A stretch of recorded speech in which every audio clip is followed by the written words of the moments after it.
I am Madison Timmons.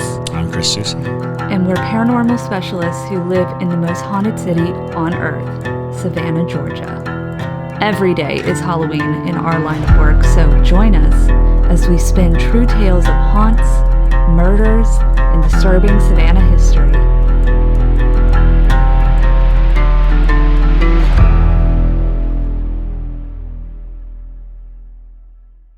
I'm Madison. I'm Chris. And welcome to the most haunted city on earth. Hello, and welcome back to another mini episode of the most haunted city on earth. My name is Madison Timmons. I'm Chris Susie. And I'm JT Timmons. And today we are going to read a couple of stories that were sent in by fans. So we created that really awesome email called Ghostmail. So welcome to our series called Ghostmail. Ghostmail. Yes. So if you have a ghost story and you would like to share it with us, please send it to ghostmail at hauntedcitypodcast.com. We've done a lot of episodes today. You also excuse my mouth literally just not falling off. Yeah, exactly.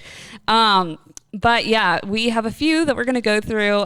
So thank you to those who did send us your story. And if we did not get to it, don't worry, we will do more of these. So with that, JT? Yeah, for sure. Oh, also, real quick, a little announcement. Don't forget, we are doing a break starting on December 17th. So if you are not caught up on all our episodes, that's a lot of them, so I'm assuming that you're not caught up. If you're not, go ahead and take that time to, spend time if you're... It's 65 episodes. Right. We've Yeah. done 65 episodes I know, in it's like crazy. 5 months. Good gobbledygoo. Yes, yes. So take the holidays, to obviously spend time with your loved ones, but listen to ghost stories and catch up. Which is a holiday tradition. Woohoo! Yes. Ring in the New Year and the Christmas season or Hanukkah or Yule, whichever you choose to, or none of them. Just the winter, cold season. Bring in the winter. Bring in the winter with ghosts. All right, here we go. The first story is from Steve Huber. Okay. All right, here we go. Okay, JT, Madison, and Chris. Here's my creepy story which happened in a haunted hotel. It was the St. James Hotel in Cimarron, New Mexico, a place where 27 murders happened during the days of the Wild West. The St. James is located on the Old Santa Fe Trail. If you were heading to the gold fields in Arizona or California, this was a favorite stage stop along the way. Almost every famous lawman or outlaw stayed there at one time or another. The registry books are preserved so they know which character stayed in which rooms, and the rooms are named accordingly. This sounds like a really dope hotel. I will really want to go here. Wow. My wife and I stayed in the Wyatt Earp's room. Since I was not much of a believer in the paranormal at the time, I was not surprised that the evening and the night came and went with no strange events that I was aware of. In the morning, we got up, dressed, and prepared to leave the room like any other day on our vacation. There were 2 beds in the room, and since we only used one of them, I remember running my hand across the bedspread of the other bed to flatten it out, just so the maid would be sure to know she didn't need to remake that one. Nice guy. Yeah. Consider it. Yes. We gathered our suitcases out in the hall. I had the room key in my hand and made sure the door was locked behind me as we headed down the red carpeted staircase to the checkout counter. But just as we approached the counter, I remembered that there was a brochure up in the room about a local attraction that I was interested in, and I had forgotten to grab it on the way out. I excused myself for a second, ran back up the stairs, and used the key to let myself back in. Once inside, I went right to the nightstand, picked up the brochure, and then headed to the door. That was when my eye quickly scanned the room one last time, and I saw it. The second bed, on which I had intentionally flattened out the bedspread just moments before, the bedspread was no longer flat. In the center of the bed, it looked like someone had pinched the spread and pulled up, leaving a single tall point standing there 3 or 4 inches high right in the middle of the bed. This is a weird flex from the ghosts. I looked around, and of course, there was no one else that I could see. I had only been gone from the room for a moment and had locked the door myself and then had let myself back in. It's a famously haunted place, so there was no reason to sound any alarms.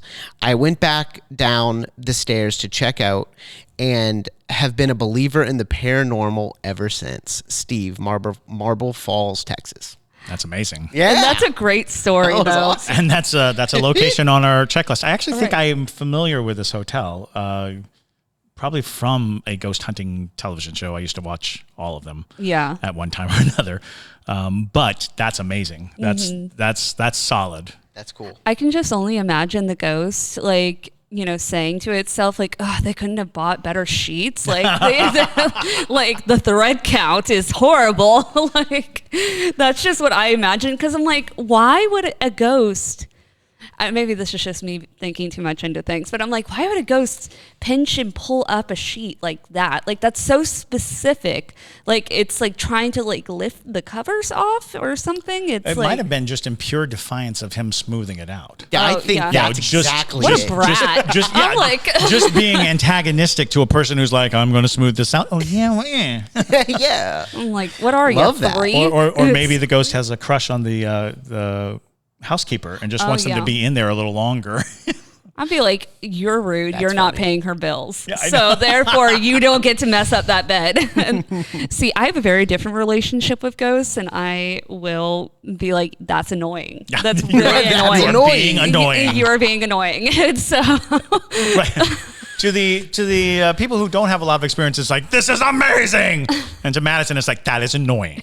I'm like, this You poor stop maid. that. The poor maid is now going to have to make this bed because the ghost is like, like, but it is a really cool experience. So, and also, is a good point to make that, ghost experiences aren't always something in the corner of your room or something jumping out and being like oogity boogity. very true. It's like sometimes it is simply things of that nature where you're just like, that is bizarre. And like, how well pronounced a moment is that? That too is worth noting. This is something that you have so much assurance that it could be nothing other than. That's a perfectly built ghost story without having to be oogity Right. boogity or Absolutely. blood dripping on you from the ceiling or anything like that. And by and large, I would imagine most ghost exchanges go this way, and a lot of them probably go unnoticed. How many times have you grabbed a cereal box and you're like, oh, the top is open?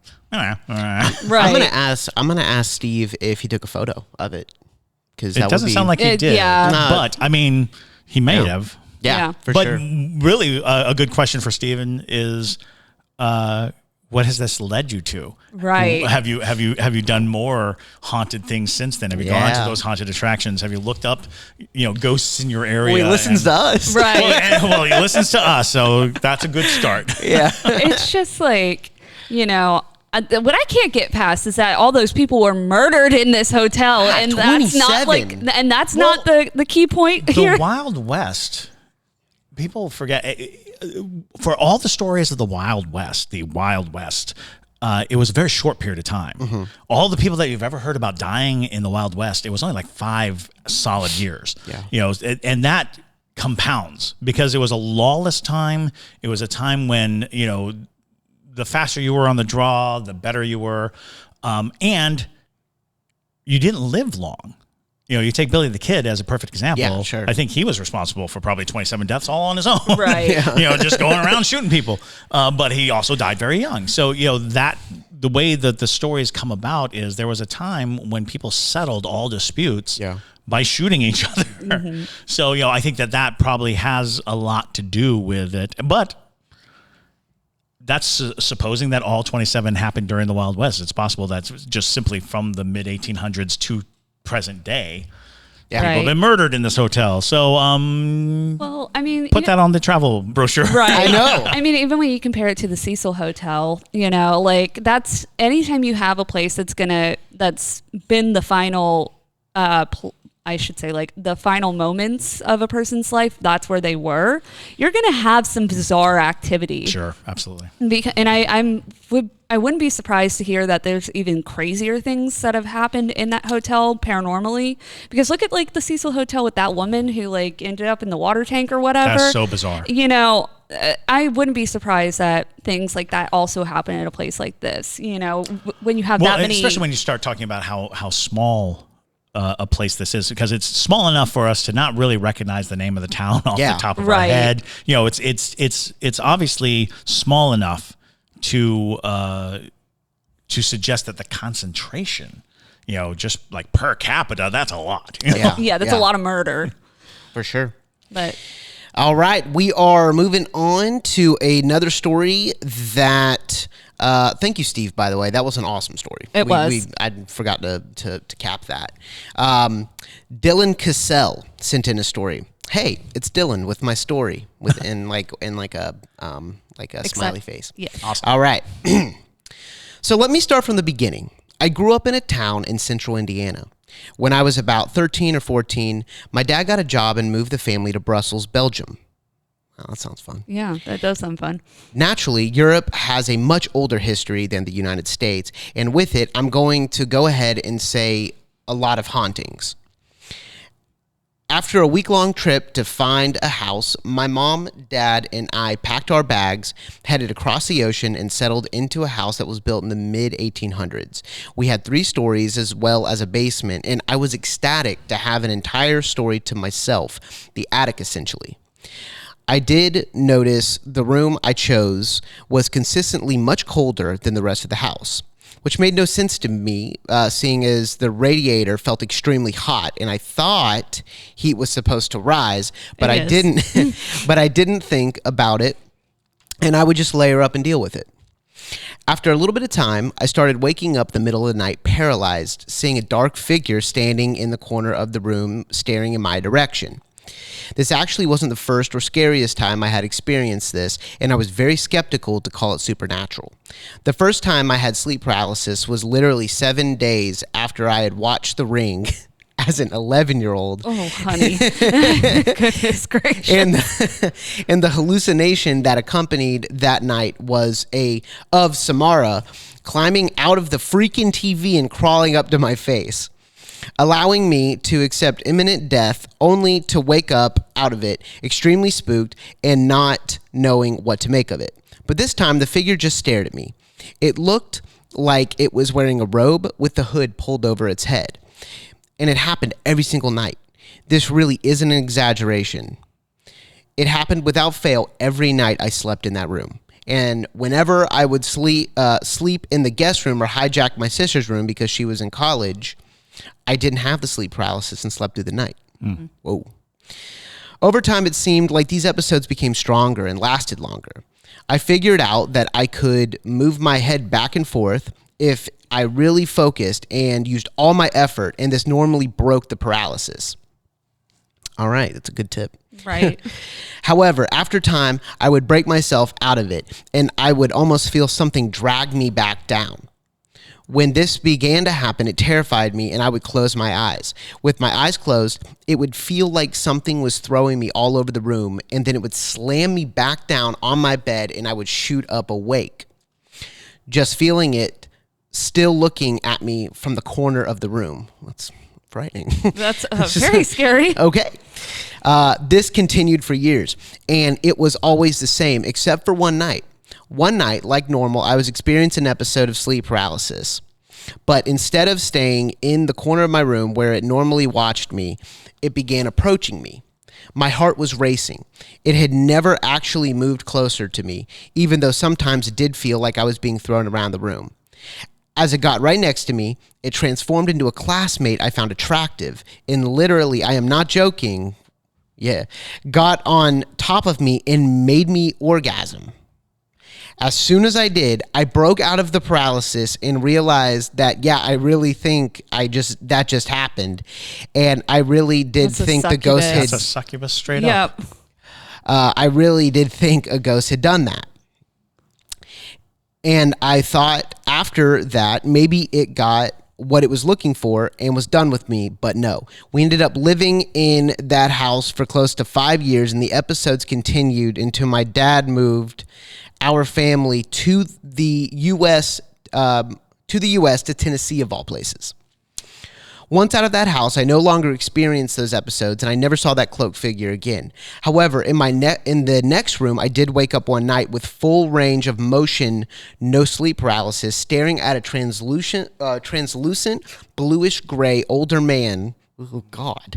Standing in the corner of my room, staring out the window. I pinched myself, slapped myself, rubbed my eyes. Yes, did everything to try and figure out if I was, in fact, seeing what I was looking at correctly. And sure enough, no matter what I did, I was looking through a man in the corner of my room. Apart from that, I've seen a couple of spirits, but it has been a long time since I've experienced anything supernatural. Well, I had sleep paralysis and saw a man standing over my boyfriend, smiling at me. And as I broke out of it screaming, he dissipated and faded into the background. So maybe that was supernatural. Surely was creepy to say the least. Anyway, thanks for reading. If you made it, thanks for reading it. If you made it through this entire email, and I love the podcast. P.S. I almost forgot. That's a succubus, right? Sincerely, yes. Dylan. Yes, you're correct. That is a succubus. The perfect Textbook. tea. Yeah. Textbook succubus story. That was a wild ride, Dylan. Ride. I'm like, Steve and Dylan, bro, y'all are. goodness gracious. That is just horrifying. Succubuses are the hag on crack, if you will. It's truly they're an even worse hag, because they take it to the next level and bring the sexual nature into things. And it's crazy because, it did the whole transformation thing, and you read that with succubuses, but I've never met somebody who's genuinely had a succubus experience. And it's weird that it wasn't attached to you necessarily. It was attached to the room. So that's the robed figure. The robed figure is obviously, in my estimation, a person who summoned at one point in history in that building a succubus. Mm-hmm. Because you can summon incubi, succubi. That is a thing. And even the notion of a robed figure oftentimes brings about a cult and the idea of that kind of practice. So it seems as though, and it's especially interesting to think that you had long instances with the shadow figure, which is very prominent in sleep paralysis stories.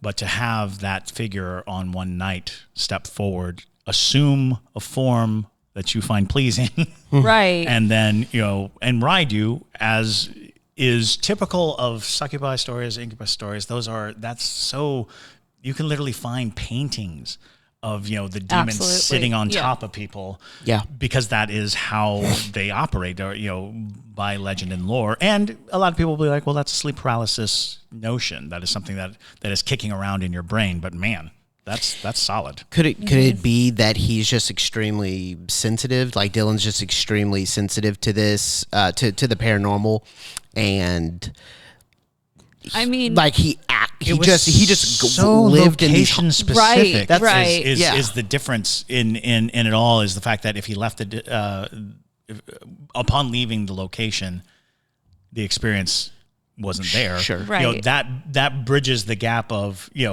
obviously openness, but also just the presence being particular potent. Yeah, but then the old man, in a completely different house, you have to be pretty sensitive to see that. I think is a result of contact. Right. Once you've had physical contact with any entity, you've been opened. You're a shut door until something opens it, and that story seems to be about opening it. But then the question becomes, who is the man? Yeah. Right. How did that play out? And the fact that the man was looking out the window brings about a whole different level of things. The fact that he was blue brings about a whole, all of those elements have different connotations depending on what folklore you're going through. It's like drinking 3 beers and then peeing, and now you got to pee a bunch. Right. I guess. Yeah, sure. That's what That's that a reminded me. very strange analogy, but I will go along with it because I don't want to know anymore. Breaking the seal. But anyways, That's what it's called. Everybody just unsubscribed to us. It's oh my gosh. Click, click, click, Click, click, click, click, click.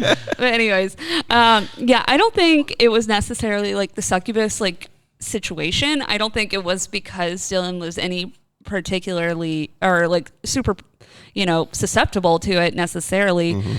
What I have heard is that there are some people in existence and have been around where people find succubuses because of the sexual nature of their lore.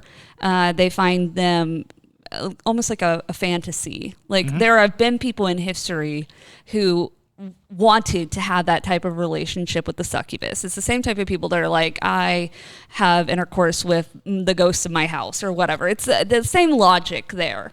And so, but the thing is once it's there, unless you have somebody to get rid of it, it's going to stick around. So that's what I feel like he was just in the situation. And whoever would have, slept in that room or had that room, I feel like would have had that same experience. It was just the nature of you're in the trap now. Yeah. So it's absolutely. Well, that's just it, because Congress with demons usually comes with either benefit or consequence.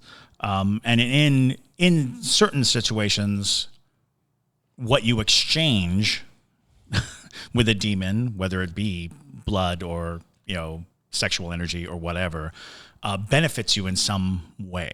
So the question is, were you dealing with a succubus that was standing, hiding, and waiting, or an entity that basically promised the succubus a sexual exchange for power beyond the grave, blah, blah, blah, yakety schmackety. There's a lot of folklore around the idea of,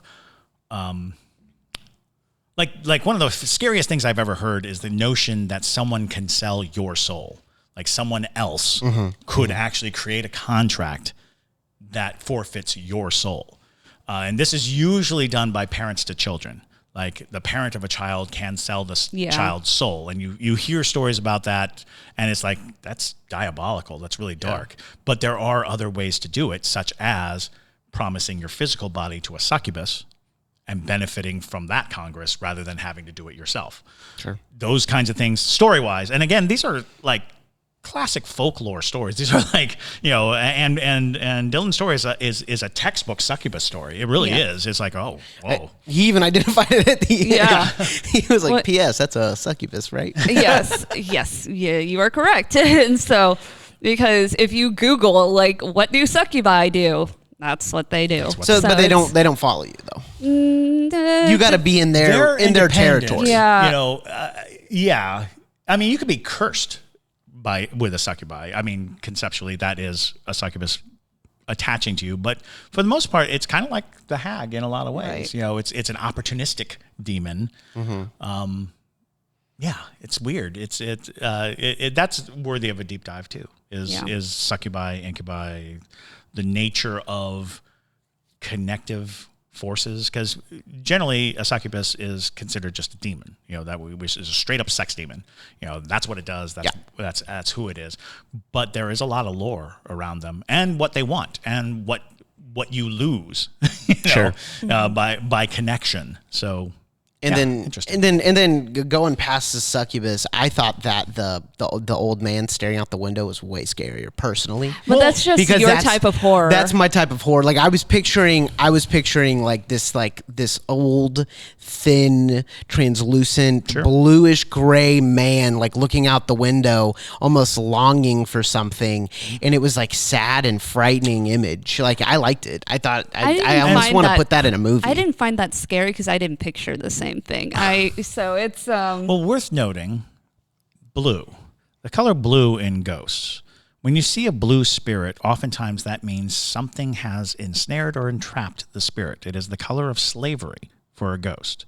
So if someone is using some type of magic or some type of ritual to bind a ghost, the bonds of that ghost cause it to look blue, cause the blue color, which played into haint blue for a while. Yeah. Okay. Was they believed that the color haint blue that they paint is telling ghosts that they'll be enslaved if they come into the building, because sense. that color represents spiritual enslavement, meaning you are being utilized by some other force, which harkens back to the idea that the succubus might have been under the ownership of another spirit. Sure. Those kinds of things come about. And not to say that that's what was happening. It's just whenever I hear the blue tinged spirit, the blue, ghost, the blue man, these things, it's like, I believe that what you're really dealing with in those instances is a third party. There's something else at play here. And when you come across a ghost that's looking out a window, again, if you go back to stories of ghosts looking out windows, it is about the longing of escape. Yeah. It's about the longing of getting out, of going away. And then the notion of he's blue, he's looking out the window, it sounds like he's trapped. It sounds like you might be dealing with it's longing for freedom or just to get away. Or just to get away.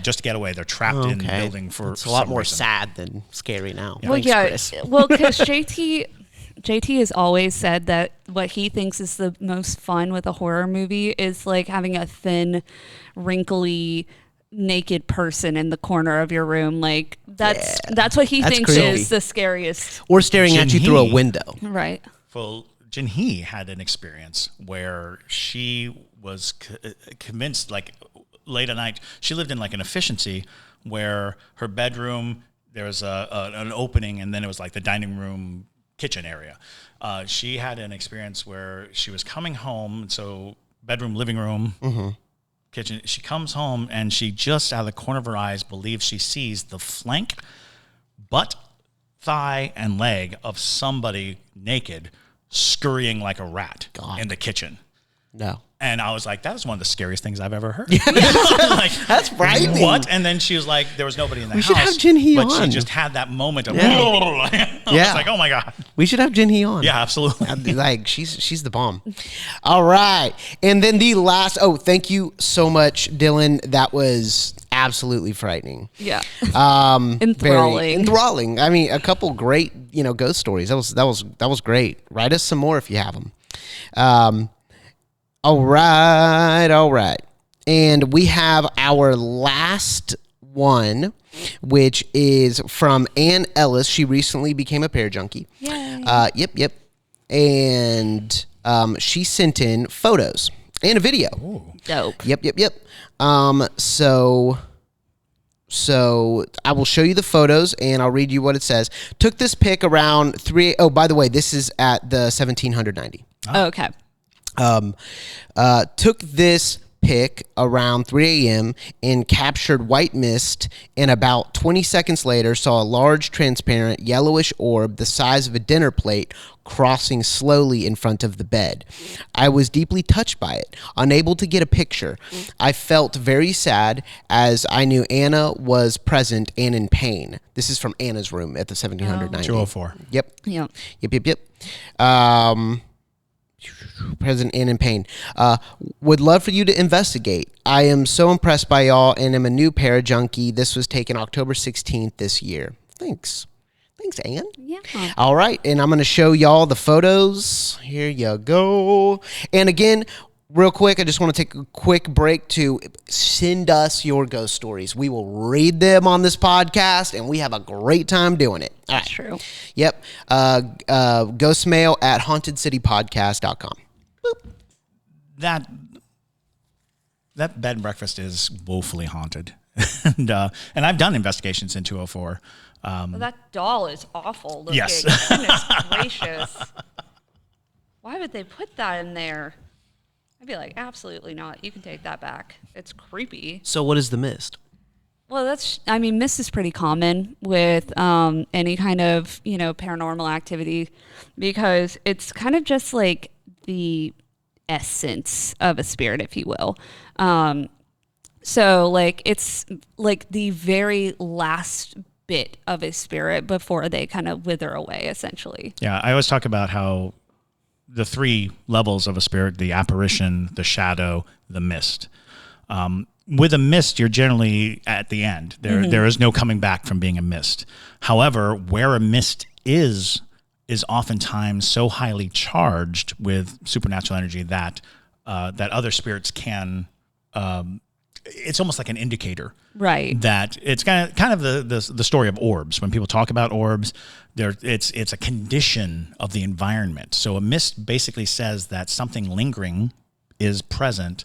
Usually not any form of intelligence. Usually not any form of interactive. Right. But a mist oftentimes does denote a haunted location. It will tell you that there is spirit. There are spirits available. And there could have been a full-bodied apparition at some point. It's just not anymore. And interestingly, too, the mention of a yellow orb, dinner plate-sized orb. That is wild. Moving very slow. It makes me think of a candlelight or a lantern light being carried. Yeah. You're basically just seeing the glow of the light without seeing the source of the light. Because that is interesting. That size orb, and if it was visible to the naked eye, right? That's not an orb, right? That is some supernatural vision that you're having. You're seeing something that is being presented, especially moving slowly. Because most orbs are almost like falling stars in a lot of cases. They're utilizing energy to move and to penetrate and to get up, go. So to see it move very slowly makes me think of a person walking across the room carrying a candle, and the fact that you had this emotional output, this sorrow that comes into it, kind of makes me think of a melancholic scene of a person alone wandering through the room. What I pictured when you described the orb of sorts, I pictured, remember in the Haunted Mansion, the movie with Eddie Murphy, and there's the big blue orb that leads the kids to the trunk in the attic and stuff so that they can figure out that it's the bride's name. Right. Or the bride's stuff and whatnot. That's what I pictured. And so I was like, wow, that's crazy. Yeah, definitely a very interesting experience, though. And we are trying to gear up to go into the 1790. Yeah. And again, coming into the slow months, it'll be a lot easier to get in and do some work in there. Absolutely.